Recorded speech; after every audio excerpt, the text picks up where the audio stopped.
அதான் போட்டிருக்கு, பசிச்சால் எடுத்து சாப்பிடுங்கள்.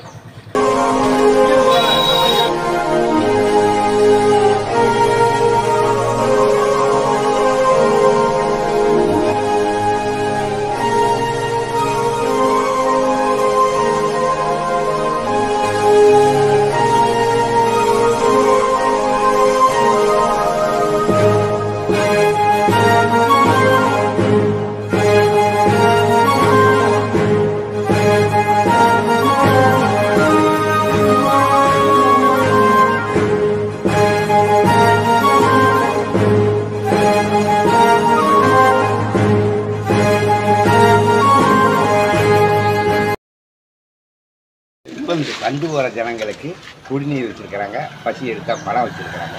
இது இந்த மாதிரி செய்கிற உங்கள் குடும்பம் வந்து மேலும் மேலும் முன்னேறி வர்றது. பேசுன காசு தான் உதவன் இருக்காங்க. பேச்சு அது நம்ம விஜயகாந்த சைடு அதை சொல்லுங்க. காசு காசு காசு பணம்.